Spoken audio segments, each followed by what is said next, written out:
우리는 신앙을 하면서 종종 의도하지 않게, 어떨 때는 의도해서 신앙이라는 것을 완성이라는 것으로 볼 때가 있습니다.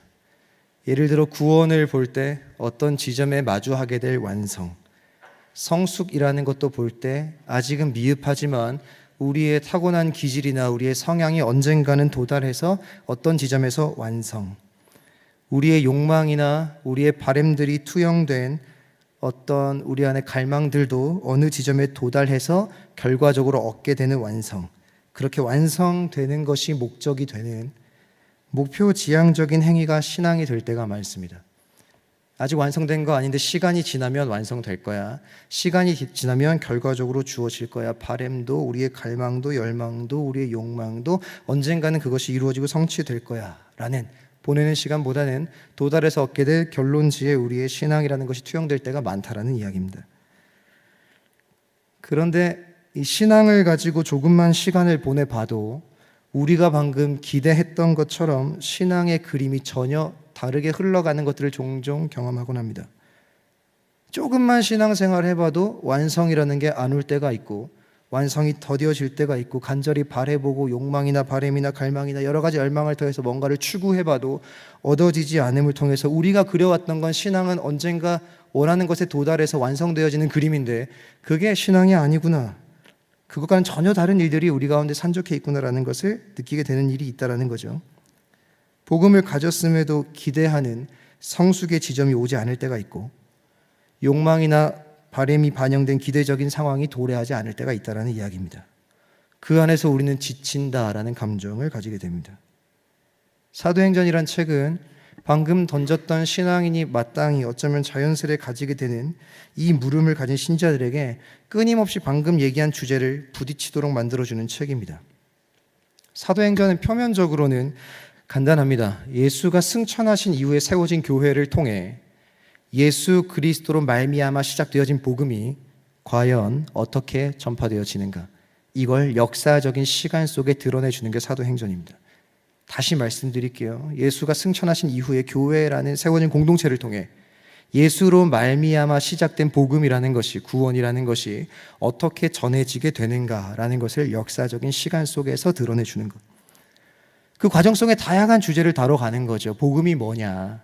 복음이 뭐길래 힘이 있느냐? 복음은 논리냐? 아니면 그 존재만으로 힘이 있는 무엇이냐? 혹은 이전에 다뤘던 복음이라는 건 절대성과 보편성을 가진다라고 하는데 그 절대성과 보편성은 무엇이냐? 그것이 사람들에게 들리는 순간에 어떻게 받아들여지고 열매 맺고 이해되어지느냐? 무엇보다 분명히 이미 승리한 복음임에도 불구하고 왜 그 복음의 전파는 실제적인 어떤 문제에 봉착하는가 등의 다양한 질문들 속에서 그걸 역사적인 시간 속에 우리에게 보여줍니다. 사도행전을 잘 보시면 하나님의 계획대로 교회가 세워지고 복음의 일은 진보합니다. 출발했던 복음이 땅끝까지 가는 과정이 그려집니다. 그러나 늘 그 길이 기대한 대로 가는 것은 아닙니다. 우리는 신앙을 이렇게 생각을 합니다. 신앙이 시작됐으면 그 이후로부터는 늘 상향 곡선도 아니죠. 상승만 하는 거고 원하는 결과를 중간중간에 계속 맞이하는 거고 늘 선한 결과여야 하고 늘 마주하는 것들은 좋은 거여야 하는데 사도행전만 당장 봐도 때론 누구는 갇히고 누구는 죽임을 당합니다. 분명히 승리한 복음을 가지고 살아가는 교회인데 베드로는 투옥당하고 야고보는 죽죠. 승리한 복음을 안고 가는 교회임에도 왜 기대대로 인생이 열려지지 않는가? 분명히 이미 이긴 복음을 가지고 사는데 왜 늘 선한 결과만 기다리는 것이 아닌가? 이 질문은 그런가 보다라고 얘기하기에는 조금 어렵습니다. 왜냐하면 우리에게도 너무 중요한 동일한 것을 느끼는 부분이기 때문에 그렇습니다. 이미 이긴 승리한 복음을 안고 가는 신자임에도 왜 우리의 인생은 기대대로 그려지지 않는가? 이미 승리한 복음을 안고 가는 신자임에도 왜 해소되지 않는 물음 앞에서 긴 씨름을 해야만 하는가? 왜 우리가 늘상 기대하는 완성이나 결과들은 바로 주어지지 않는가? 이런 질문들이 사도행전에 그려지는 교회 안에도 있었고 신자라는 이름으로 살아가는 우리에게도 있기에 이 사도행전 우리에게 좋은 고민을 해볼 수 있는 주제를 계속 던져준다는 이야기입니다. 오늘 본문도 그런 맥락에서 우리에게 물음을 제공합니다. 생각해 볼 것들을 제공하는 거죠. 본문 읽었던 것은 세 가지 에피소드가 등장합니다. 15장 말미의 한 에피소드, 16장 1절부터 5절까지 에피소드, 6절부터 10절까지 에피소드 세 가지가 등장하는데 내용은 간결합니다. 15장이 끝날 때는 바울과 바나바라는 진짜 신앙의 끈끈한 동지가 갈라집니다. 이후에 바울은 바나바와 갈라진 이후에 디모데를 만나죠. 그리고 디모데와 함께 2차 선교여행을 시작을 하는데 성령은 바울의 길을 멈추시고 다른 곳으로 가라고 이야기해 주십니다. 이 사건들은 아까 이야기했던 우리의 신앙의 기대가 투영된 대로 본다면 전혀 일관성이 없습니다. 우리의 신앙의 기대는 이미 승리한 복음을 안고 살아가기에 다 잘되고 다 괜찮고 늘 선하고 늘 우리의 것들은 기대한 대로 결과들이 주어져야 하는데 이미 바울과 바나바는 싸웠고 물론 그 과정 가운데 디모데를 만나긴 하지만 디모데와 함께 손잡고 다른 거 하러 가는 거 아닙니다. 죄 지으러 가자는 거 아니고 아시아에 복음 전하러 가자는데 성령이 찾아와가지고 마치 회방하듯이 막습니다. 아주 불쾌하고 불편한 거죠. 하나님, 이게 내가 딴 일 하는 거 아니고 주의 일 하는 건데 왜 와서 막으시는 거예요?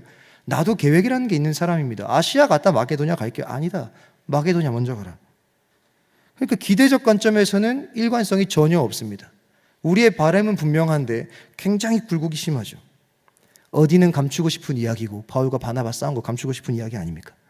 디모데 만난 거 어떤 인생의 지점에서는 따뜻함과 위로입니다. 또 어느 지점에서 우리의 마음을 불편하게 만들어요. 주의 일을 하겠다는데 하지 말라 하는 거 아닙니까? 우리의 마음 불편하죠. 첫 번째 에피소드로 등장하는 바울과 바나바의 이야기는 2차 선교 여행을 앞두고 있습니다. 2차 선교 여행을 떠나려고 하는데 1차 때 같이 갔던 바울과 바나바와 함께 갔던 동료가 한 명 있었어요. 마가라 하는 요한입니다. 근데 그 친구를 다시 데려갈 것인가, 이번에 안 데려갈 것인가 때문에 심히 다툽니다. 이 심히 다투었다라는 것을 원어로 보면 화해되지 않을 정도로 다툰 겁니다. 다시 뭘 같이 할 수 없을 만큼 심각하게 다툰 거예요. 데려갈래 말래 이 정도가 아닙니다. 너 데려간다고 자꾸 말하면 더 이상 너 보지 않을 거야. 이 정도 수준으로 싸운 거죠. 바울은 반대합니다. 바울이 반대한 이유는 아마도 마가라 하는 요한이 1차 선교 여행 때 중간에 이탈을 합니다. 근데 조금만 생각해봐도 진짜 자기 인생도 아니죠. 교회 인생이 굉장히 중요하고 사활을 걸고 떠난 선교여행, 당신은 지금보다 훨씬 더 안전이 보장되지 않은 순간 아닙니까? 그때 어떻게든 변수를 막아도 선교지마다 변수가 생길 텐데 같은 팀 내에 있는 사람이 변수를 만들어낸다고 한다면 이만큼 얼마나 위험한 상황이 초래할 수 있겠습니까? 이보다 더 위험한 상황이 어디 있겠어요? 그러니 바울은 생각하는 거죠. 1차 선교여행 때 마가가 했던 행동이 있다. 2차 때는 데려갈 수 없다. 그러나 바나바는 얘기하죠. 같이 가자. 그래서 아마 바나바는 저와 같은 F적 성향을 가진 관계지향적인 사람, 그리고 바울은 과업지향적인 인물로 그려지는 것처럼 보여집니다. 제가 늘 강조하지만 아무도 믿지 않는 저는 관계지향적인 사람, 관계가 되지 않으면 일을 잘 시키지 못하고 꼭 한 번은 만나야 그 다음에 일을 시킬 수 있는, 바나바는 그런 사람. 한 번 실수한 게 그리 뭐가 대수냐, 두 번째 데리고 가는 게 뭐가 문제야, 또 실수하면 세 번째 하면 되지. 따뜻하죠? 그럼 바울은 문제일까요? 아니죠. 바울은 원대한 그림이 있죠. 이거는 단순한 일이 아니라 주의 나라를 위한 일인데 여기서 우리가 준비할 수 있는 모든 것들을 최대한 잘 방비해서 가는 게 옳은 거 아니냐. 마가를 싫다는 게 아니다. 우리의 선교적인 과업을 위해서 다른 이들을 좀 데려가고 마가는 안 데려가도 되는 거 아니냐. 둘 다 어느 것 하나 틀린 주장이 없습니다. 그런데 우리는 각자 가지고 있는 성향에 따라 누군가의 선택을 지지할 뿐입니다. 사람이 바나바 같아야지. 혹은 어떻게 사람이 그래? 사람이 바울 같아야지. 대업을 앞두고 어떻게 그런 것들을 따뜻하게 품을 수가 있냐? 갔다 와서 품어주면 되지. 누가 옳습니까? 성경은 여기서 옳음을 가르치지 않습니다. 혹시나 성경이 흘러간 뒤에 바나바는 일선에서 사라지고 바울이 선교의 역사를 주도한다는 생각 때문에 바울의 손을 들었다라고 생각하지 마십시오. 그런 이야기 아닙니다. 성경은 그렇지 않아요. 누구 얘기 하나 틀린 게 없고 누구 주장 하나 옳지 않은 게 없습니다. 각자의 주장에서 옳음이 있죠. 오히려 이 본문은 우리에게 다른 고민을 던져줘요. 우리는 가끔 신앙이라는 게 성숙해 간다라는 것과 우리의 기질이란 말을 검색해보면 타고난 성품입니다. 날 때부터 그런 거예요. 어쩌겠습니까? 타고난 기질이나 타고난 성품, 타고난 성향의 관계를 오해합니다. 신앙이 성장한다와 타고난 성품의 관계를 오해한다라는 거예요. 꼭 기억하십시오. 이게 어떻게 보면 설교의 결론은 아니지만 굉장히 중요한 이야기입니다. 예수 믿고 만나도 평생 예수와 동행해도 가지고 있는 기질, 타고난 성격은 변하지 않을 수 있습니다. 절망적이십니까? 예수 아무리 뜨겁게 만나고 예수 아무리 잘 믿어도 타고난 기질 안 바뀔 수 있어요. 그래서 성경은 단 한 번도 우리의 성격과 타고난 기질을 죄라고 말한 적이 없습니다. 한 번도 우리한테 너 왜 그렇게 태어나가지고 왜 그런 기질을 가지고 있어가지고 너 가진 그런 다혈질적인 성격 그거 다 죄야 라고 말한 적이 한 번도 없어요. 예수 믿고 만나도 우리의 기질, 타고난 성품은 그대로 남습니다. 왜냐? 하나님이 크세요. 하나님의 능력이 무한합니다. 그분은 우리의 생각 이상이에요. 그런 분이 우리를 만들었습니다. 그 말인즉슨 우리의 지은 바 됨도 풍성하고 다양한 것이 마땅하다라는 이야기입니다. 하나님이 크시고 하나님이 무한하시고 하나님이 우리 생각 이상이신데 그런 분이 우리를 만들었는데 어떻게 우리가 일률적으로 동일한 것들을 가지고 살아갈 수가 있습니까? 다양한 게 정상이죠. 풍성한 게 정상입니다. 풍성으로부터 풍성이 탄생하고 무한에서부터 다양이 탄생하는 게 당연한 거 아닙니까? 그리고 성경은 주구장창 뒤에 서신서 가시면 하나됨을 강조합니다. 하나 되라, 하나 되라. 진리도록 들으셨죠? 제발 하나 되라. 근데 잘 보세요. 예수 믿고 만난 뒤에 시간이 흐르면 자연스레 우리의 타고난 기질도 다 사라지고 결과적으로 모두가 똑같은 수준에 이른다고 한다면 왜 성경은 주구장창 하나됨을 강조합니까? 내버려 두면 되는 거 아닙니까? 어차피 믿고 만난 뒤에 예수를 시간이 지나면 다 기질 사라지고 다 타고난 성향 사라지고 타고난 성품 다 사라지고 언젠가는 진짜 기계처럼 똑같은 상태로 다 만들어진다고 한다면 왜 성경은 하나 되라고 강조해요? 그러지 않아도 됩니다. 근데 성경은 주구장창 어딜 펴봐도 제발 하나 되라고 말합니다. 이거 어떤 거냐? 타고난 게 다양한 거예요. 그러니 예수 안에서 복음적으로 우리가 통일성을 가진 하나됨, 영적인 공동체로서 하나됨을 강조할 수밖에 없는 겁니다. 왜요? 타고난 게 다르니까요. 그런데 우리는 신앙의 성숙이라는 것과 타고난 기질의 관계를 착각하는 거죠. 성숙하면 기질도 달라져야 된다고 생각합니다. 성숙하면 성향이 사라져야 된다고 생각을 해요. 성숙하면 미성숙해 보이는 나의 성격이 없어져야 된다고 생각을 해요. 그래서 기도도 합니다. 하나님, 제 성격이 이래가지고 제발 좀 지워주십시오. 왜 이렇게 태어나가지고 이게 선천적인 건지 후천적인 건지 모르겠는데 이것 좀 없애주시면 안 됩니까? 바울의 타고남은 다혈질입니다. 열정 과잉이에요. 옳다고 생각하면 중간이 없습니다. 대단한 사람입니다. 예수 믿는 사람 앞장서서 잡아 죽이던 사람입니다. 사고 생각 이런 거 없어요. 자기가 옳으면 그냥 하는 겁니다. 그래서 사도행전 앞부분 보시면 어때요? 예수 믿는 사람 어떻게든 잡아서 죽이려고 스데반 죽임을 일으키는 장본인으로 있다가 스데반이 죽은 뒤에 충격적인 말 하잖아요. 생각을 하잖아요. 그가 스데반의 죽음을 마땅히 여겼다. 사람이 죽었는데 마땅히 여겨요.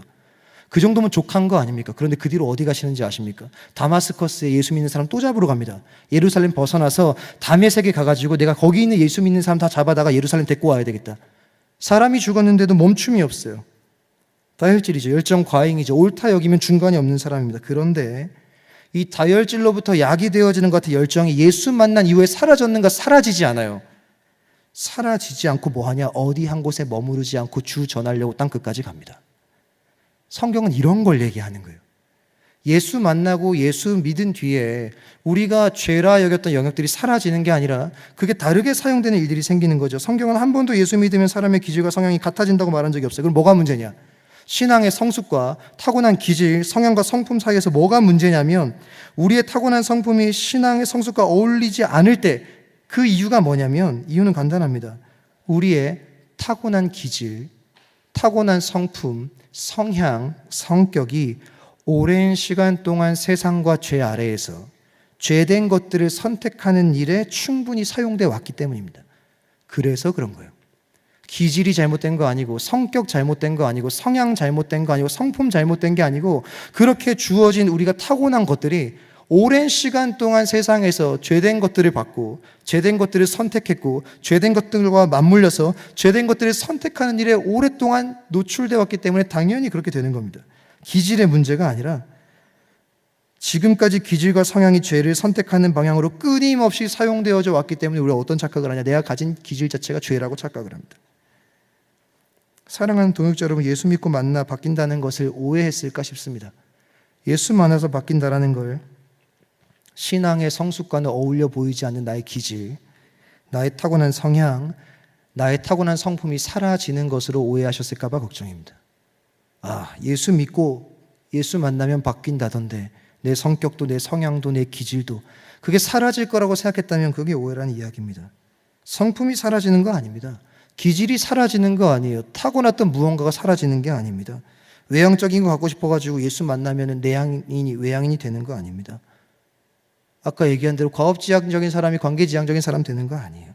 가지고 있던 게 사라지는 거 아닙니다. 죄를 선택하는 방향으로 오랜 시간 사용됐던 나의 기질이 그 모든 것들이 사용되는 방향과 태도가 바뀔 뿐입니다. 없어지는 거 아닙니다. 다른 곳에 사용되어질 뿐이에요. 혹시 가지고 계신 것들로 자책하셨을까 모르겠어요. 비교하며 바뀌지 않음 때문에 괴로웠는가 모르겠습니다. 혹시나 사라지게 해달라고 지금까지 기도하셨는지 모르겠어요. 타고난 기질이나 성향이 바뀌지 않아서 가슴 아프십니까? 그러지 마십시오. 그냥 방향이 바뀌기를 씨름하면 됩니다. 기도하지 마세요. 목사님 무슨 말입니까? 기도해야지. 그냥 노력하는 겁니다. 구하면서 노력하는 거예요. 가끔 우리가 착각하는 게 있습니다. 이건 씨름해야 될 부분인데 자꾸 기도하는 거예요. 왜요? 씨름할 자신이 없으니까요. 제가 들었던 혹은 저도 옛날에 했던 기도 중에 이런 기도 많아요. 하나님 저 큐티 너무 하고 싶은데 큐티할 마음 주세요. 아닙니다. 큐티 그냥 하면 됩니다. 하나님 내일부터 고난주간 특세인데 고난주간 특세 참여할 수 있는 마음을 주세요. 기도합니다. 아니요. 그냥 오면 됩니다. 하나님 전에 타고난 성품의 방향이 바뀌어야 되겠습니다. 제 안에 이런 모습들이 좀 달라지게 해주세요. 아니요. 그냥 바꾸기 위해 씨름하면 됩니다. 뻔히 보이는 답들이 존재하는데 우린 거기에 기도를 붙여서 기도 필요하지 않다는 얘기가 아닙니다. 기도하셔야죠. 근데 씨름하는 것과 같이 해야 되는데 우리가 혼자 씨름하기는 버거우니 죽게 해달라고 얘기하며 우리의 책임을 등한시하는 태도로 생각보다 많이 신앙에 사용됩니다. 예수 믿고 만난 자에게 신앙과 기질의 관계는 이전부터 가지고 있던 것들이 사라지는 게 아니라 가지고 있던 그런 것들이 세상과 혹은 죄된 것들과 죄된 것들을 선택하고 죄된 것들에 노출되는 일에 많이 사용됐던 그런 것들이 이제 앞으로는 무엇을 향해, 어디를 향해, 무엇을 위해 어떻게 사용될 것인가가 달라진 것뿐입니다. 바울이 그랬던 것처럼 불타는 열정과 다혈질과 옳다 생각하며 멈추지 않았던 성향이 예수 믿고 만나서 사라진 거 아니고 방향만 달라졌습니다. 예수 믿는 사람 잡으려고 다메섹까지 갔던 사람이 이제 예수 전하려고 땅끝까지 갈 뿐입니다. 달라지는 게 아무것도 없어요. 우리가 싸워야 하는 건 이겁니다. 어떤 기질이 있고 어떤 성품이 있고 어떤 것들이 없고의 문제가 아니라 있던 것들이 예수 믿고 바뀌어진 방향에서 다시 원래 방향으로 돌아오지 않는 씨름을 할 뿐입니다. 이런 점검과 싸움이 우리 가운데 있길 바랍니다. 혹시 오해하셨다면 그 오해가 좀 해소되기를 바랍니다. 예수 믿고 성숙한다는 건 우리의 타고난 것들이 사라지는 거 아닙니다. 타고난 것들이 죄된 것을 위해 충분히 사용되느라 어그러지고 깨진 것들이 주를 위해 사용되는 다른 방향으로 귀하게 사용될 뿐입니다. 이 안에서 자기의 점검이 있으시길 바라고 이 싸움의 씨름이 있길 바라요. 그렇게 떠난 길에 디모데를 만나죠. 근데 이마저도 혹시 이렇게 오해할까 봐 걱정입니다. 바나바, 마가랑 헤어졌잖아요. 바울이. 같이 가려다가 넌 너대로 가, 난 나대로 갈게. 헤어지니 더 좋은 동역자 만났다. 이렇게 생각하시면 큰일 납니다. 그런 거 아닙니다. 조금만 생각해보면 그런 결론이 날 수가 없어요.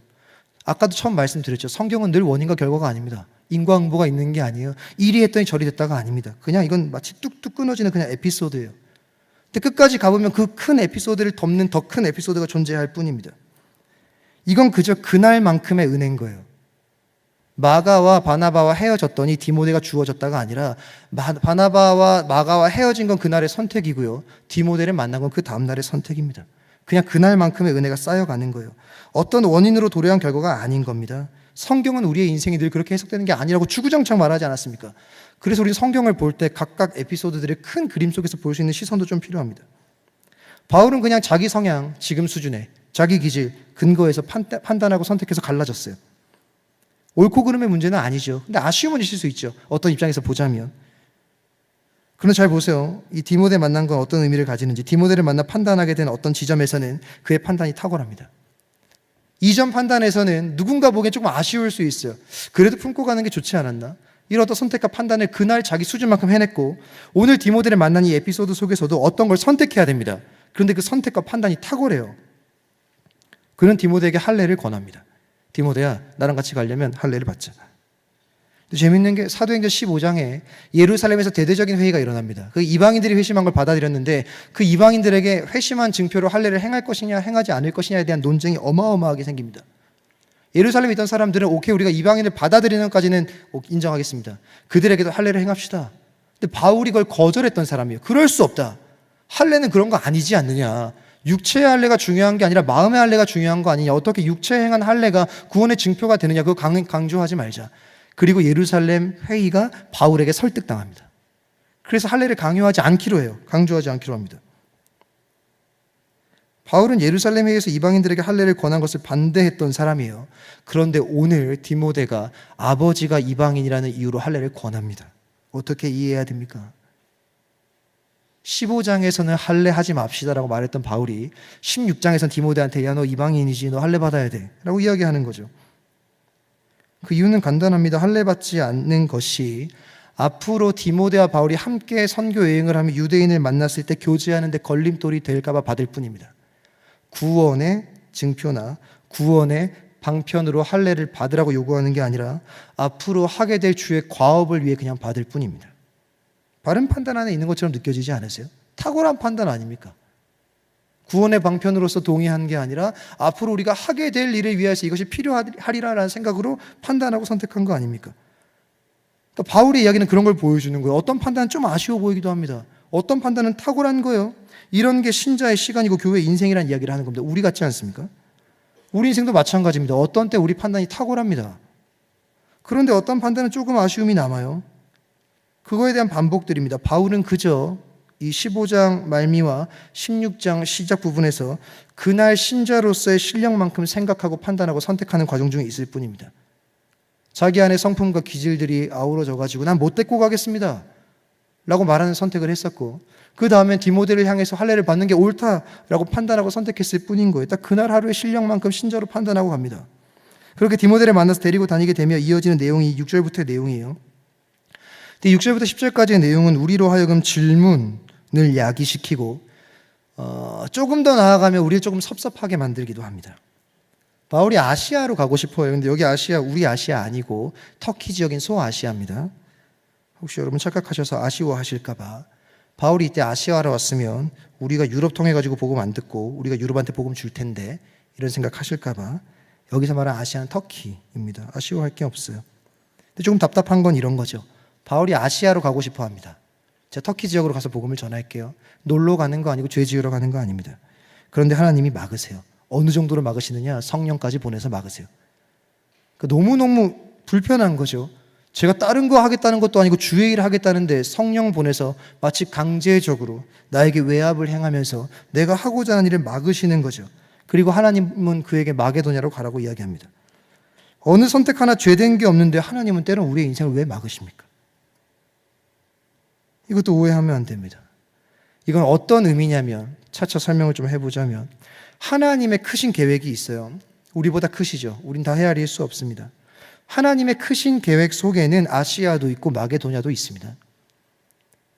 우리가 하나님이 무언가를 하지 말라 말했을 때, 막았을 때 어떤 거 하나를 택하셨고 어떤 거 하나를 버리셔서 어떤 거 하나를 손해보도록 만드시는 결정이라고 생각하면 굉장히 불편해져요. 그렇지 않습니다. 하나님의 계획 안에는 마게도냐도 있고 아시아도 있어요. 하나님이 그리신 우리의 생각보다 훨씬 더 큰 계획이 있을 뿐입니다. 그 계획 안으로 바울을 인도하고자 하기 위해서 어느 한쪽은 맞고 어느 한쪽으로 가기를 가이드 주실 뿐입니다.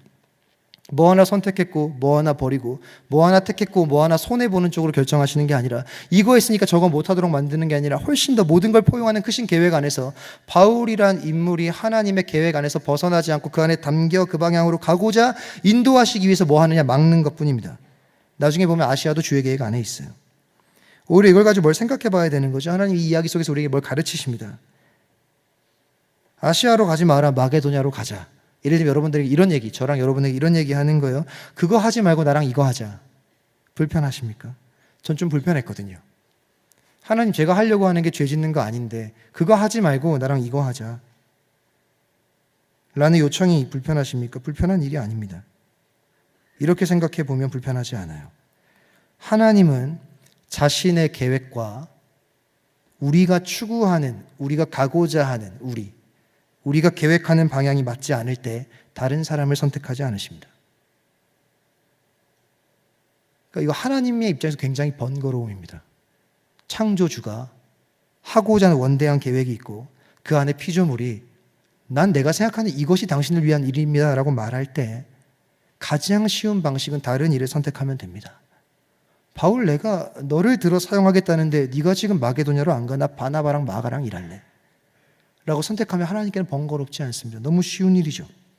그런데 하나님은 자신의 계획과 자신의 백성들이 추구하는 방향이 맞지 않으실 때 다른 사람을 선택하지 않아요. 뭐 하시느냐? 그저 끝까지 붙들고 설득합니다. 어느 정도까지 설득하냐? 성령까지 보내시면서 설득하는 겁니다. 완전 다른 거죠. 성령을 보내서 막는 게 아니라 성령을 보내서 설득하는 거예요. 그 창조주가 언제든 선택할 수 있는 수많은 피조물 중에 나의 선택이 당신의 선택과 맞지 않는다고 버리고 다른 일을 선택하는 게 아니라 나라는 인생이 그분의 이야기 속에 담길 때까지 성령을 보내면서까지 설득하시는 거죠. 이거야말로 하나님 입장에서의 번거로움이죠. 하나님은 우리를 위해 번거로움을 선택하십니다. 다르게 말하면 우리 귀하다라는 얘기예요. 하나님의 과업에 필요한 자가 아니라 하나님께 필요한 자라는 뜻입니다. 하나님의 과업에 필요한 자가 바울이었으면 같이 안 간다 할 때 바나바 선택하면 됩니다. 그런데 하나님은 자신의 과업을 위해 바울이 필요한 게 아니고 그냥 바울이 필요해요. 바울이라는 존재를 구원해서 자기의 이야기 속에서 함께 가는 게 하나님의 바람이지 마게도냐든 아시아든 가서 복음 전하는 일의 도구로서 바울이 필요한 게 아니다라는 얘기입니다. 그러니 뭐 하는 거예요? 너 나랑 같이 안 갈 거야? 그럼 난 다른 이와 일할게 라고 말하는 게 아니라 끝까지 설득하죠. 우리를 동역자로 여기시는 겁니다. 존재에 대한 전혀 다른 이야기를 하는 거죠. 요즘 하나님의 멈춤이 좀 있으십니까? 혹시 자꾸 뭐 하고 싶은데 하나님이 귀에다 대고 말하진 않아도 마음 가운데 하지 말라고 말하십니까? 자꾸 안 듣고 싶은데 내 마음을 불편하게 깨우치시는 일들이 있으세요? 내일 진짜 새벽에 안 나오려고 그랬는데 설교 듣다 보니까 내일 나와야 된다는 음성이 좀 들리십니까? 이런 불편함들이 있잖아요. 이번 주에 해야 할 과업들이 너무 많은데 하필이면 목사님 고난주간 잘 보내라 얘기하는 바람에 고난주간 금요 기도해라, 부활주일 헌금 이러고 준비해야 될 부담감이 들리십니까? 집요하게, 제가 지금 하는 거 한 번 말고 집요하게 여러분의 마음을 뭐 3개월이든 6개월이든 1년이든 두드리고 있는 하나님의 이야기가 있으십니까? 불편하신가요? 아니요, 불편한 일이 아닙니다. 하나님이 요즘에 지속적으로 여러분들에게 말씀하시는 것이 있으십니까? 그거 하나님이 여러분 설득하시는 겁니다. 다른 이들 충분히 선택해서 하나님의 과업을 이루실 수 있음에도 불구하고 하나님이 바라는 게 어떤 과업을 위해서 내가 필요했던 게 아니라 구원시킨 이후에 그냥 나라는 존재가 필요해서 나와 뭘 하겠다라는 게 아니라 죽어가는 일에 같이 가자라고 끊임없이 설득하는 중이신 거예요. 전혀 다른 느낌인 거죠. 이런 것들로 하나님의 이야기가 좀 들리시길 바랍니다. 이런 것들로 하나님의 요구나 하나님이 요즘 자꾸 내 가슴을 두드리는 어떤 이야기나 하나님 주시는 어떻게 보면 부담이라 느껴지는 모든 영역들이 좀 다르게 들리시길 바라요. 이런 처음부터 지금까지 봤을 때 우리의 기대와는 전혀 달라 보이는 기대적인 어떤 우리의 상황은 실패 하나 없고 늘 선한 결과를 마주하며 흘러가는 인생이었는데 어떤 때는 선택이 좀 어그러지기도 하고 어떤 때 좀 미흡해 보기도 하고 어떤 때 좋아 보이고 어떤 때 주가 맞기도 하고 불편하고 이런 일련의 여러 가지 이야기들은 우리에게 신자의 인생을 고민해 보도록 만들어줍니다. 우리의 관심은 처음부터 얘기했죠. 어떤 지점에 있어요. 쭉 하다가 뭐가 성취되고 쭉 가다가 완성되고 쭉 가다가 만족되는 어떤 지점에 있습니다. 그러나 예수 믿고 만난 인생은 기대처럼 당장 결과와 결론이 주어지지 않습니다. 그런 입장으로 볼 때는 오늘 본문은 맥락이 없죠. 계속 좋은 결과가 주어져야 되는데 그런 결과가 안 주어지잖아요. 어그러지기도 하고 조금 미흡해 보이기도 하고 어떤 땐 기대했던 좋은 결과가 생기기도 하고 그 결과 뒤에는 더 좋은 일이 생겨야 되는데 하나님 막 지지해 줘야 되는데 디모데 만나자마자 저 아시아로 갈게요. 그래 너 하고 싶은 대로 해라. 내가 너와 함께 할게. 내가 너의 선택을 지지한다. 이러셔야 되는데 아니 그거 말고 나랑 같이 이거 하자. 자꾸 제동을 거시고 그런 입장으로 보면 맥락으로 이어지지 않죠. 우리 인생도 그렇습니다. 여전히 남아있는 기질을 가지고 선택하고 판단하며 때로는 아쉬움을 마주했을지도 모릅니다. 여전히 달라지지 않는 우리 안의 성품과 성향을 지금도 마주하고 계실지도 모르겠어요. 때론 자랑할 만한 판단과 선택을 내놓아서 기분이 좋을 때가 있을지도 모르겠습니다. 하나님의 막으심을 경험하면서 답답함 속에 하나님을 오해하기도 했다가 하나님의 개입이 우리를 향한 설득이자 나를 귀히 여기시는 마음이라는 사실을 발견하기도 합니다. 이 모든 것들을 통해 깨달아야 되는 건 뭐냐? 그저 교회의 시간은 그렇게 흘러가는 겁니다. 인생은 그저 그렇게 흘러가는 거예요. 어떤 지점, 어떤 완성, 어떤 결과 이런 지점을 마주하는 게 신앙의 의미가 아니고 그저 거기까지 흘러가는 게 훨씬 더 중요합니다. 과정이 훨씬 더 중요한 거예요. 때로는 마주하게 되는 것들이 기대와는 다른 어그러진 나의 성품을 마주하게 될 때도 있고 어떤 때 어그러졌지만 그것마저도 사용하셔 선한 판단과 결정을 내릴 때 기뻐하는 경험들도 있고 어떨 때 하나님이 내가 선택한 걸 막는 것처럼 느껴지기도 했다가 또 어떤 때는 설교 한번 듣고 어떤 걸 깨달은 뒤에 아 이게 나를 막는 게 아니라 나를 설득하시는 과정이구나라는 걸 깨닫기도 하죠. 그냥 여정입니다. 흘러가는 여정이에요. 신자의 인생은 단답이 아닙니다. 교회의 시간도 단답이 아니에요. 시간 속에 만들어지는 이야기입니다. 성숙 단번에 이루어지는 거 아닙니다. 사명을 향한 걸음도 한 번에 완성되는 거 아니에요. 우리는 교회의 여정이라는 걸 오해합니다. 신앙의 여정을 오해해요. 신앙의 이야기가 계속된다는 걸 뭐라고 오해하냐? 고난 없이 늘 순탄함이 보장되는 것. 늘 우리의 매일은 어제보다 좋은 것. 그렇지 않습니다. 신앙의 여정은 늘 예상치 못한 일들 연속입니다. 여전한 문제 때문에 오늘도 힘들고 내일도 힘듭니다. 내 안에 달라지지 않은 무엇 때문에 씨름하느라 오늘도 괴롭습니다. 때론 힘들고 때론 그러다 불쑥 선함을 마주하기도 합니다. 그런데 분명한 건 이거예요. 당장은 납득되고 이해되지 않는 모든 이야기 뒤에 결과적으로 마주하게 될 결국입니다. 결국 우리는 어떤 결과를 마주하게 돼요. 디모데후서 4장 11절 어디 적어두시면 좋고 기억해 두셔도 좋습니다. 나중에 사도 바울이 디모데한테 편지를 했어요. 죽기 직전에 쓴 편지입니다. 디모데후서는. 근데 그 마지막에 뭐라고 편지를 하냐면 자신의 가장 든든한 동역자 바나바와 갈라지도록 만든 문제의 중심에 있는 마가가 보고 싶다고 말합니다. 여기서는 마가라 난 다시는 사역 안 한다. 다시는 그랑 일하지 않습니다. 라고 말했던 바울이 시간이 한참 지난 뒤에 내가 마가가 보고 싶다라고 말해요. 그가 나에게 귀한 동역자다라고 설명합니다. 바울은 자기의 인생의 시간 속에서 여정이잖아요. 여정이 흘러가면서 달라지지 않는 여전한 기질이 어느 때가 되니까 쭉 흘러가다 보니 하나님을 위해 사용되는 일로 자신이 가진 것들이 이전에 사용됐던 방식으로부터 극복되는 것들을 경험합니다. 이게 신자가 여정 속에 경험해야 될 그런 일들이에요. 오늘 5절도 보세요. 교회의 이야기는 계속 굴곡입니다. 좋았다가 미흡했다가 또 선한 결과를 맞이했다가 예상치 못하게 막혔다가 막 흘러가는데 5절은 이렇게 얘기합니다. 그런데 교회가 믿음이 굳건해지고 수가 날마다 늘어가요. 결국 마주하는 것들이 있는 거죠. 사도 바울은 답답했을 겁니다. 왜? 억울했을 거예요. 제가 다른 일을 하는 것도 아니고 아시아로 가서 복음 전하겠다니까요. 하나님 성령 보내고 예수의 영 보내시면서까지 막으시죠. 아니 마게도냐로 가야 되겠다. 그 끊임없는 설득 끝에 바울이 어떤 걸 마주하냐면 10절입니다.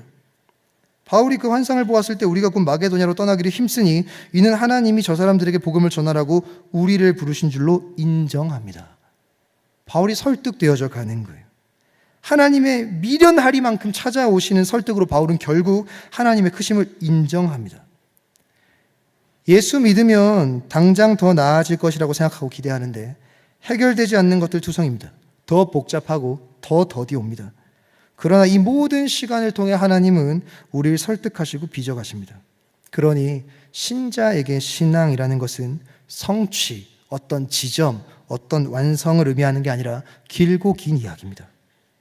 그 길고 긴 이야기를 하루는 결과를 위해 원인을 잘 제공해야 된다는 부담을 가지고 사는 것이 아니라 오늘도 하나님의 설득 안에서 먼 이야기, 긴 이야기를 살아가고 있는 그냥 사랑받는 날일 뿐입니다. 이게 신자한테 하루고 오늘이고 지금이에요. 우린 자꾸 지금은 등한시하고 하루는 등한시하고 이런 건 그저 흘려보내고 언젠가 우리가 앞두고 있는 어떤 과업이나 중요한 문제에 대한 결과와 완성과 어떤 성취만을 늘 바라면서 신앙을 거기에 붙이는데 아니요. 신앙은 오늘이고 지금이고 하루입니다. 흘러가는 시간이죠. 시간이 지나가다 보면 언젠가 그 결과는 마주하게 되는 거예요. 근데 우린 신앙을 어디다 붙이느냐? 마주하게 될 결과에다 붙이는 거죠. 완성에 붙입니다. 성취에 붙이는 거죠. 그게 내 원함입니다. 그것만 해주시면 됩니다. 주님, 오늘은 내가 내 할 대로 살겠습니다. 아시아로 가겠습니다. 그냥 오늘은 디모데 선택하겠습니다. 마가보고 떠나라 하겠습니다. 이건 제 선택이고 하나님은 저한테 완성을 주시면 됩니다. 내 삶 아니라고 말하죠. 하나님이 그렇게 하실 거였으면 우리 중에 살아남을 리가 없습니다. 그렇게 보면 우리의 하루는 언젠가 결과를 기대하면서 그것만 바라고 지금을 그냥 허비할 수 있는 것들이 아니라 오늘도 긴 이야기 속에서 하나님의 충분한 설득 끝에 나라는 사람을 결국 빚어가셔서 어디까지 도착할지 모르나 거기까지 끌고 가시는 아주 소중하고 중요하고 사랑받는 하루일 뿐입니다. 그렇게 신앙의 성숙, 기질, 타고난 성품, 성향의 변화는 어떤 특별한 계기로 이루어지는 게 아닙니다. 절대 어떤 극적인 체험으로 이루어지지 않아요. 그래서 처음 말씀드렸죠. 예수 만나도 성향 안 바뀝니다. 아주 평범하기 평범한 그지없는 아주 평이하고 그저 그렇게 뻔하고 뻔한 지루한 하루가 쌓여서 기질은 바뀝니다. 신자 인생은 그런 거예요. 아주 뻔한 그저 그런 반복 속에 신앙은 성장합니다. 우린 자꾸 극적인 체험 계기를 원해요. 바울은 극적으로 예수를 만납니다. 사도행전 9장에서 빛을 보고 눈도 멀고 음성도 들어요. 그런데 거기서 예수 만나도 오늘 16장에서 여전히 기질대로 삽니다. 우리 어떤 아주 중요한 계기와 어떤 지점에서 예수를 만나면 극적인 체험들과 극적인 자극들과 이런 것들이 나를 바꿔낼 거라고 생각하고 늘 그때까지 내버려 둔 채로 하나님, 저 바꾸시려면 어떤 지점을 주셔야 되겠죠? 극적인 체험, 그럼 제가 바뀌겠습니다. 하나님 기적 주시면 제가 예수 믿겠습니다. 제가 포기하지 못한 이 꿈과 야망, 어떤 계기를 주시면 제가 내려놓겠습니다. 아니요. 바울 예수 기적적으로 만나도 성향 하나도 안 바뀝니다. 9장에 예수 그렇게 만났는데 16장에 여전히 뭐 하는 거예요? 기질 성향 그대로 활용합니다. 하나님은 때마다 그를 설득하시죠. 우리는 한순간에 갑자기 어떤 계기를 만나서 좋은 사람이 될 거라고 생각합니다. 호련히 달라지길 바라는 거예요. 갑자기 성령처럼 하루아침에 팍. 그런데 신앙은 그렇지 않습니다. 신앙은 한 번에 도달하는 것이 아니라 기어코 도달하는 것입니다. 이게 신앙이죠. 기어코 언젠가 결국 도달하는 것이지 한 번에 확 그 지점에 가는 게 아니에요. 그렇기 때문에 신앙은 길게 싸우는 여정입니다. 길게 싸워야 하는 싸움이에요. 내일부터 고난주간입니다. 근데 제가 설교 준비하다가 고난주간 얘기를 하긴 해야 되겠다 생각을 좀 했는데 문득 걱정이 좀 생겼어요. 어떤 걱정이냐면 이 고난주간이라는 1년에 한 주 있는 시간이 우리 안에 기질과 성향을 극복하고 신앙의 성숙을 향한 갈망과 어우러진 자극의 기간이 될까 봐 걱정이었습니다. 안 되던 거 우리 어떤 지점에 딱 오면 결단하잖아요. 야, 나 지금까지 못 끊었는데 이번 일주일 동안 끊어봐야 되겠다. 어떤 자극제로서 신앙의 요소들을 사용할 때가 많습니다. 극적인 체험이 있겠지. 고난주간만 되면 그래서 자극을 찾아 뭘 제일 많이 하는지 아십니까? 금식 많이 해요. 저도 해봤습니다. 40일까지 아니어도 5일까지 해봤습니다. 5 해야 되는 거 아닙니까? 예. 아닌가, 더 하신 거 아니에요? 제가 더 하신 분 있으면 찾아오시면 제가 비슷한 수준으로 다시 해봐야 되겠는데, 저는 금식하지 말란 얘기 하려고 지금 설교하는 겁니다. 필요하시면 하겠죠. 고난주간만 되면 금식해요. 그러다 시대가 좀 흘렀어요. 안 먹는 건 못 하겠는 거예요. 그러니 뭐가 나왔냐? 미디어 금식 나왔습니다. 쇼츠는 못 끊겠는 거예요. 그러니 뭐가 나왔냐? 카페인 금식 나왔습니다. 그런 거 나오는 거예요, 계속. 안 먹어야 되겠다. 안 해야 되겠다. 안 봐야 되겠다. 아니요. 그냥 드시고, 그냥 보시고, 그냥 마시면 됩니다. 저는 밥 먹을 거고, 전 쇼츠 볼 거고, 저는 커피 마실 겁니다. 무슨 말이냐? 자극으로 선택하지 말라는 이야기입니다. 그거 하나 하면 극적인 변화가 생길 것 같으십니까? 아니요. 저는 아닐 거라 생각합니다. 그게 끊어질 거였으면 고난주간 안 왔어도 끊어집니다. 그때 결단하면 일주일 뒤에 다시 할 겁니다. 아니요, 더 할 겁니다. 왜요? 참았으니까요. 한 잔 마시는 거 2잔씩 마실 거고 3끼 먹던 거 6끼씩 먹을지도 모릅니다. 결연한 의지 결단으로 어떤 극적인 변화를 맛보고 싶은 자극제로 싸고 싶은 거라면 금식하지 마십시오. 식사하세요. 미디어 끊지 마시고 그냥 보세요. 카페인 금식하지 마시고 드세요. 그런데 아까 얘기했죠. 어떤 자극으로서 그걸 소화해서 신앙을 이 순간에 확 키워야겠다가 아니라 그냥 신앙의 여정을 가다 보니 그저 마음이 생긴 거예요. 이거 하면 뭐가 아니고 그냥 그래 이번에는 그냥 그저 그렇게 매일은 아니더라도 한 주에 한 번 결과론적으로 어떤 대가를 기대하면서 하는 게 아니라 그냥 신자가 그렇게 사는 거니까 그날 하루의 실력만큼 금식하시려면 하시는 겁니다. 그냥 하루의 실력만큼 일주일은 못 참겠는데 하나님 오늘은 제가 쇼츠 한번 안 봐볼까요? 오늘 제 신자의 실력이 딱 이 정도입니다. 그럼 참는 겁니다. 그거 참아서 하나님 저 이거 잘 참았으니까 뭐 주실 거예요? 어떤 자극으로서 저의 성숙을 이루실 겁니까? 이게 단번에 끊어지도록 만드실 수 있습니까? 그런 걸로 하시려면 하지 마시라는 얘기입니다. 성숙, 성장, 신앙적인 도약은 자극으로 생기지 않습니다.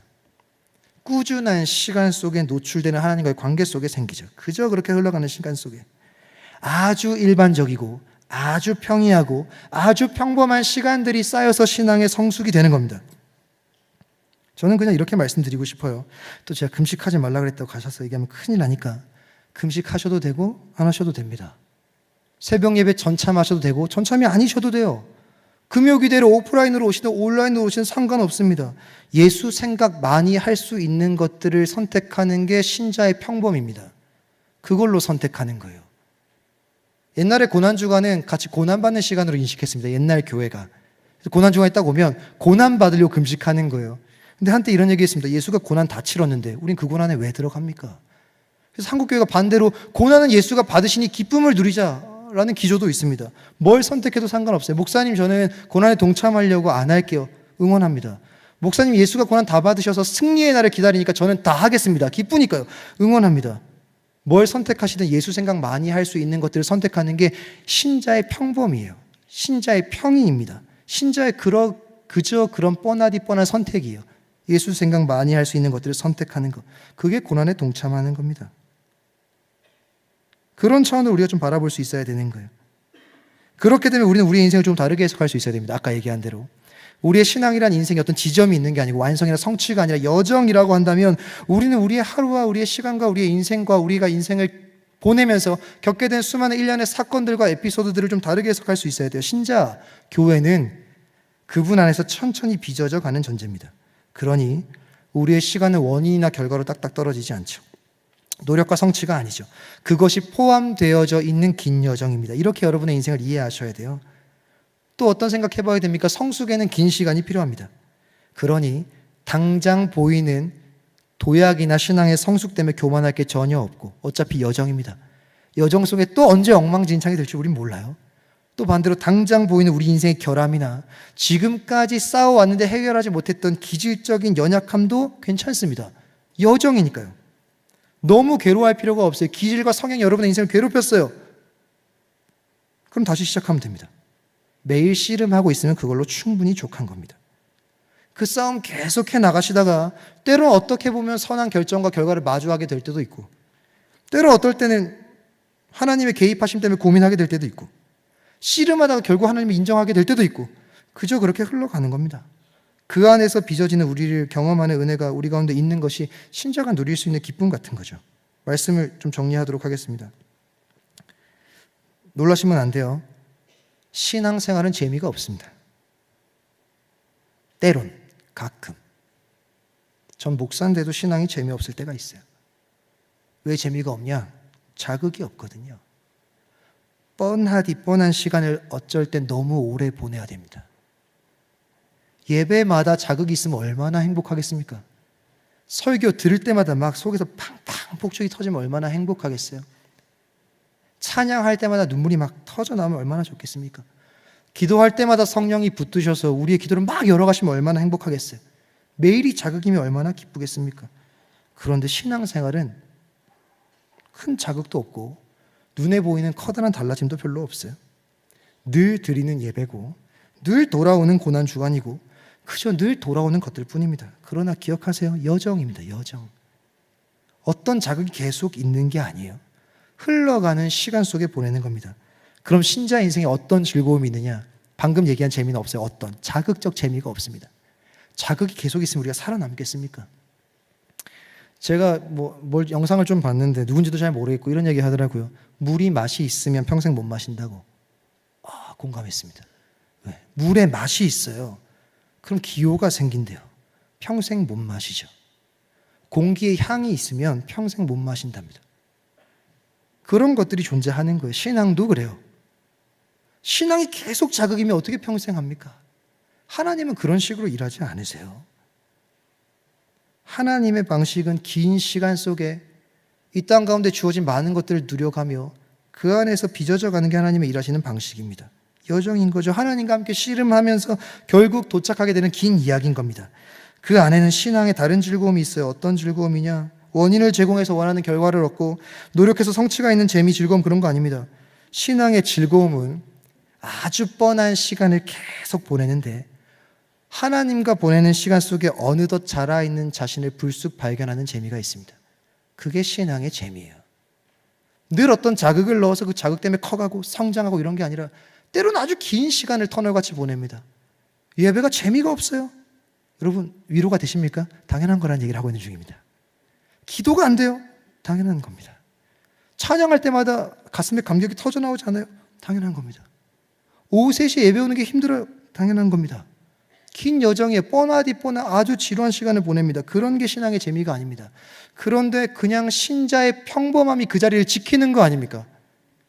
신자의 평범은 뭐예요? 예배 있는 거죠, 그냥. 기도하는 거죠. 찬양하는 겁니다. 그냥 그 시간에 여기 앉는 거죠. 신자의 평범을 쭉 하다 보니 하나님과 보내는 시간 속에 어느덧 자기가 자라 있는 걸 보는 게 즐거움입니다. 하나님은 우리를 동역자로 여기죠. 그래서 끊임없이 설득하시죠.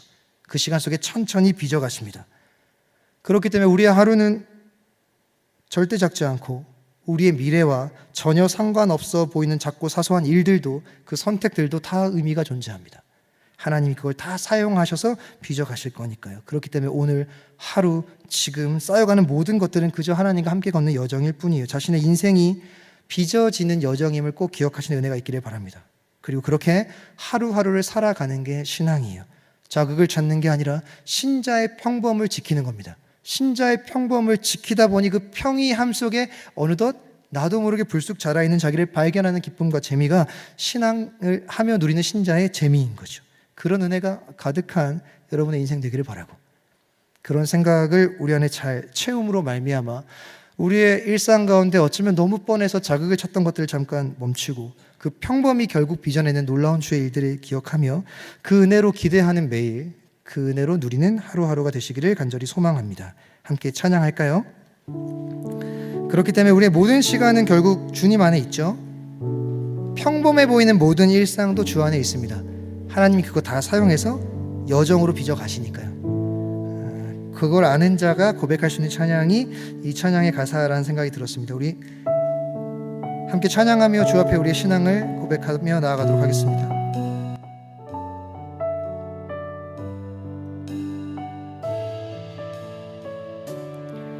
흘러간 어제 일과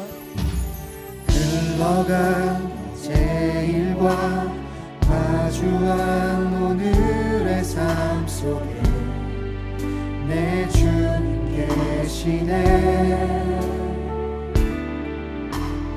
위태로운 내 삶을 신실한 주의 사랑으로 완성. 우리 한 번 더 고백할까요? 흘러간 어제 일과 마주한 오늘의 삶 속에, 흘러간 어제 일과 마주한 오늘의 삶 속에 내 주님 계시네. 위태로운 내 삶을 신실한 주의 사랑으로 완성해 가시네. 창조의 사랑이 나를 빚으시고, 창조의 사랑이 나를 빚으시고 따스한 숨결 날 온전케 하네. 태초부터 영원토록 그 사랑 내 영혼, 내 모든 삶 속에 참 길이 되시고, 내 모든 삶 속에 참 길이 되시고 이 길 끝에서 날 안아주시네. 내 평생에 모든 순간 그 사랑 내 삶을. 그러니 우리 인생의 여정의 주인은 우리 하나님이시죠. 내 삶의 주인이라, 내 삶의 주인이라 깊어진 하루의 끝에서 우리 처음부터 가사를 생각하며 한 번 더 찬양하며 나아갑시다. 흘러간 어제 일과, 흘러간 어제 일과 마주한 오늘의 삶 속에 내 주님 계시네. 위태로운 내 삶을 신실한 주의 사랑으로 완성해 가시네. 그분의 일하심을 신뢰하며 고백합니다. 창조의 사랑이, 창조의 사랑이 늘 믿으시고 따스한 숨결 날 온전케 하네. 태초부터 영원토록 그 사랑 내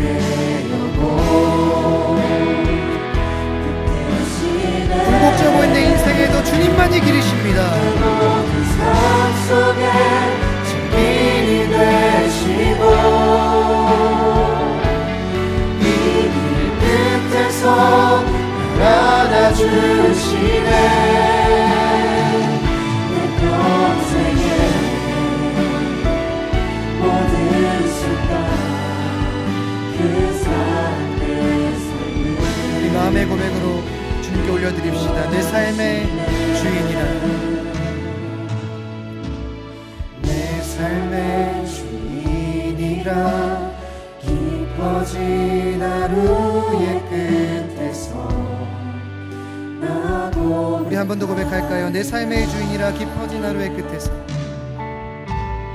내 삶의 주인이라 깊어진 하루의 끝에서 나 고백하리라. 사랑하는 동역자 여러분, 때론 우린 지속되는 기다림에 지치죠. 예수 믿고 만나도 시원함이 없을 때가 있죠. 기다려도 더디 오는 결과가 힘들죠. 바뀌지 않는 내면이나 상황에 소가리를 한 것이 몇 번인지 셀 수도 없어요. 어쩌면 이제 결과를 기대하는 일도, 기대하며 지금을 노력하는 일도 지쳤을지 모릅니다. 그러다 보니 신앙한다는 게 재미가 없죠. 뻔하디 뻔한 시간을 너무 오래 보내는 것 같이 느낍니다. 큰 자극도 없고 달라짐도 없는 시간 속에 그저 그렇게 시간을 두면 안 됨을 알지만 할 의지도 없고 무엇을 봐야 하는지 방향도 놓치게 되는 순간이 찾아옵니다. 그런데 하나님은 교회 신자 성도의 시간이 여정이라고 계속 강조하세요. 더디 오는 변화가, 때로 맛보는 기쁨과 다시 찾아오는 실패나 기대와는 다르게 마주하는 상황들이 모두 우리를 빚어가신 하나님의 여정이라고 가르치시죠. 그렇기에 우리의 시간을 하루를 다르게 해석해도 괜찮다는 것이 하나님의 본심임을 기억합시다. 이 시간 하나님의 마음으로 우리의 인생을 볼 수 있도록 기도합시다. 사랑하는 주님, 내가 나의 인생을 하나님의 시선으로 볼 수 있는 힘을 더하여 주옵소서. 우리의 인생을 하나님 안에서 빚어지는 여정으로 바라보게 하여 주시옵소서. 더디 오는 싸움을 포기하지 않게 하여 주시옵소서. 긴 싸움을 자각하며 싸워낼 수 있는 신앙의 근육을 허락하여 주시옵소서. 우리의 인생을 다르게 볼 수 있는 은혜를 허락하여 주시옵소서. 함께 기도하겠습니다. 하나님, 이 시간 말씀을 생각하며 고백했던 찬양을 생각하며 주 앞에 우리의 간절한 기도의